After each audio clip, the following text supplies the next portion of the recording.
One of the first decks from the Lord of the Rings Tales from Middle-earth set that was featured on this channel was Sauron the Dark Lord. I largely consider this to be the strongest commander from both the main set and the commander set. The deck we looked at was a highly competitive build looking to utilize the Grixis core to get a quick and efficient win. As much as I love that deck, I also wanted to take a look at a less competitive build, and so I went back to the drawing board and rebuilt Sauron as a more casual commander. That's not to say anything of the power level of this deck, as we are still very much in a powerful commander environment, but we're on a more casual playing field. Let's start by looking at our commander. Sauron the Dark Lord costs 6 mana, 3 of any color, and then 1 each of blue, black, and red. He has Ward, sacrifice a legendary artifact or legendary creature. Whenever an opponent casts a spell, amass Orcs 1. Whenever an army you control deals combat damage to a player, the ring tempts you. Lastly, whenever the ring tempts you, you may discard your hand and draw 4 cards. These 4 abilities make Sauron quite powerful. He's difficult to target with removal without sacrificing a legendary artifact or legendary creature. These two are tough to come by in certain decks, meaning he will likely be sticking around for a while. His second ability is actually going to be the main focus of our deck, as the amass ability will trigger quite a bit as the turn cycle completes, and we will end up beginning our turn with a powerful army token. That plays nicely into the next 2 abilities, which gives us a ring temptation trigger upon an army we control connecting with the player.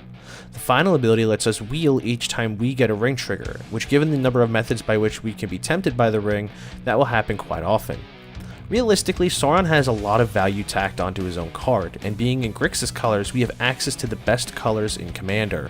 Our deck will be focusing on getting the most value out of that amass ability. Our army will grow quickly with our various tricks, and we have a number of ways to make our army unblockable.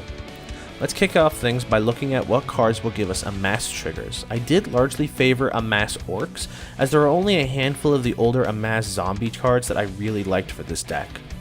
Lazotep Chancellor is a 1/3 for a blue and a black, and lets you pay 1 whenever you discard a card to amass 2. Since we are likely going to be able to be cycling our hands a few times per game, being able to utilize that to pump up our army token for that cheap is going to be pure value. Moria Scavenger is a 1/4 with Death Touch and Haste, and can tap to rummage. If the card you discarded is a creature, you can amass Orcs 1.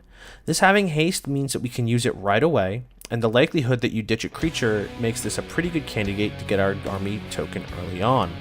Sauron is a 6-drop, and so while he will absolutely devastate the board upon him entering the battlefield, it's good to have cards like this who can start assembling the troops early. Orcish Bowmasters is here to offer us a Mass Orcs trigger upon opponents' card draw. This card encourages you to let players draw off of their Rhystic Studies and their Mystic Remores, as it'll help bolster up our army token and help burn an opponent. Widespread Brutality amasses 2, and then the specific army that we amass will deal damage equal to its power to each non-army creature. We aren't on a lot of technical board wipes in this deck, however a card like this functions very much in the same vein as a board wipe. It's not uncommon for our army token to be at least a 5/5. This gives this the possibility to wipe out our opponent's board while retaining a gigantic creature. Commence the Endgame is uncounterable, lets us draw 2, and then amass based on our hand size. This can make our army absolutely gigantic and is an excellent lead into a Vinyl Strike. Book of Mazrabul has 2 chapters that will amass for us. The first one will amass Orcs 1, the second will amass Orcs 2. The third chapter gives off a small buff, but a more relevant part of that is the Menace ability. This will make our entire board require multiple blockers per creature, making it likely that our opponents will be taking quite the hit. March from the Black Gates has a similar wording to the Bowmasters, having both an ETB trigger and an army attack trigger to amass Orcs 1. This means whenever it comes into play, or whenever an army attacks, we get the trigger. We will get to these in a moment, but there are ways in this deck that we can actually get multiple armies into play at once, giving us extra triggers to these kinds of cards. Fall of Kaer Andros is a pretty low-key enchantment with a lot of underrated potential. Whenever a creature an opponent controls is dealt excess non-combat damage, you amass X, where X is the excess damage. So say our opponent has a field full of 1/1 tokens, and then we cast something like a Blasphemous Act. Blasphemous Act will deal 13 damage to each of those creatures, meaning for each one of them that's a 1/1, we will get an Amass Orcs 12 trigger for each of those 1/1 creatures. You can also pay 8 mana to deal 7 damage to a target creature. This can help our token grow to dwarf even the largest of creatures. Dreadhorde Invasion gives us a Bitter Blossom style effect each turn. For 1 life loss each turn, we amass Zombie 1. It is important to note that when you amass Zombie 1 with this card, if you already have an Orc Army token, that Orc Army will gain the Zombie creature type, and vice versa.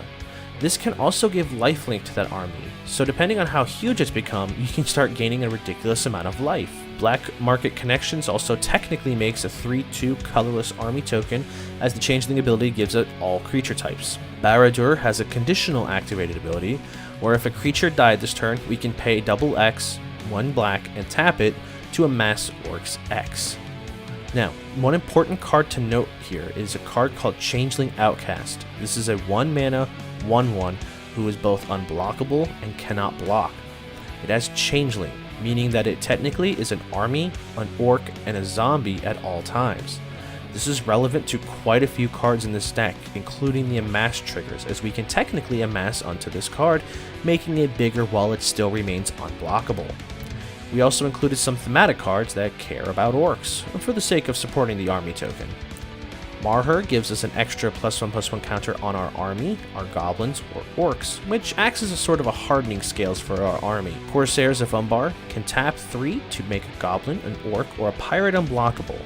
It also has amass 3 upon it dealing combat damage to a player, so it's a great option to make unblockable as well. Orcish Siege Masters gives our orcs and goblins trample, and it gets +X/0 upon attacking, where X is the greatest power among creatures you control.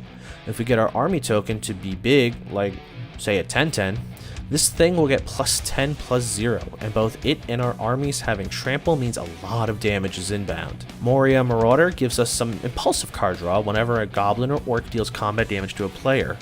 This also has double strike, so if it does connect, you're actually going to be getting 2 triggers off of this card. Herald of Secret Streams gives our creatures with +1/+1 counters on them unblockability, meaning our huge armies will be able to swing in unimpeded. If you're up against this deck and see this get dropped, this is the card you'll want to remove first. Maskwood Nexus is a spicy tech here, as it technically makes all of our creatures into orcs, armies, and zombies, meaning that you can amass onto any creature you control with this out. This can even put counters onto Sauron, making him even more of a threat. One of the biggest weaknesses in this kind of a deck is that there's a lot of investment that goes into building up your army tokens, meaning that we would normally fold at the first sign of removal. So I include the Ozolith in here as a safety net of sorts. Should our huge token be removed, we can simply deposit all of those +1/+1 counters that would otherwise be lost onto the Ozolith, which we can then move on to another creature at a later time. This is great when we consider cards like Gorbag of Minas Morgul, who literally offers us value upon us connecting with an opponent with either a goblin or an orc. Because of how frequently we're going to be putting cards into our graveyard, I've included both Anger and Filth in the deck, which gives our cards some extra bonus. Anger will give our creatures haste should we control a mountain. Filth gives our board Swamp Walk should we control a swamp. That's the more important one here, and I like that it combos nicely with Urborg, Tomb of Yawgmoth, as it will make our entire board state unblockable. Along those same lines is Bone Miser, who gives us value whenever we discard cards based on the type of card that we discard. Creature cards give us 2/2 zombies, lands give us double black mana, and non-creature, non-land cards will be card draw. This is in addition to the drawing 4 off of Sauron, and that's why this is included in this deck. We do also run a few cards for the Ring Temptation trigger. We can trigger it multiple times per turn cycle, letting us churn through our deck pretty quickly. For starters, Birthday Skate draws us a card and then tempts us. Ringsight is a tutor for anything in a color shared by a legendary creature we control. If we control our commander, anything non-artifact is fair game, then the ring tempts us. This might be good to tutor for either Anger or Filth, as they'll be headed to the graveyard next. Soothing of Schmeagol is a bounce spell with a ring tempt trigger. Inherited Envelope is a mana rock with an ETB ring trigger. One ring to rule them all has 3 chapters. The first will tempt us, then mill everyone based on the ring bearer's power. That should and would be Sauron. The next destroys all non-legendary creatures. The third burns each opponent for each creature in their respective graveyards. Call of the Ring is an upkeep ring trigger and allows us to pay 2 life when we are tempted by the ring to draw a card. Since we can do this multiple times per turn, I choose this over something like Phyrexian Arena or Necropotence. The Witch King of Angmar is here to be a defensive edict effect that also comes with a ring trigger. Opponents will want to avoid attacking into us lest they sacrifice our creatures and feed into our game plan. So the main plan of this deck is to get our amass triggers going, as our armies will be our value engines for attacking. We can sacrifice them for additional value. They're just going to be the core creatures that we have out.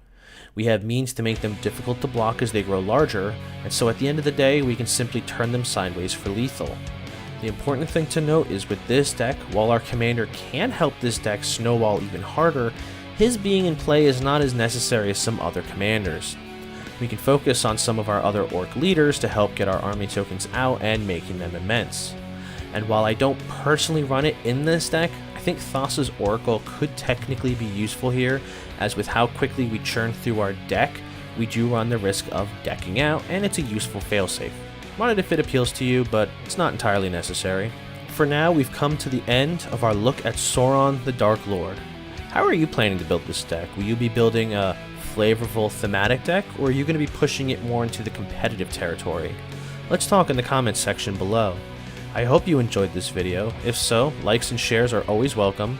95% of my viewership are from folks not subscribed to the channel, so if you're part of that group, feel free to hit subscribe, ring the bell, and join the fellowship. And as always, I'll see you all next video.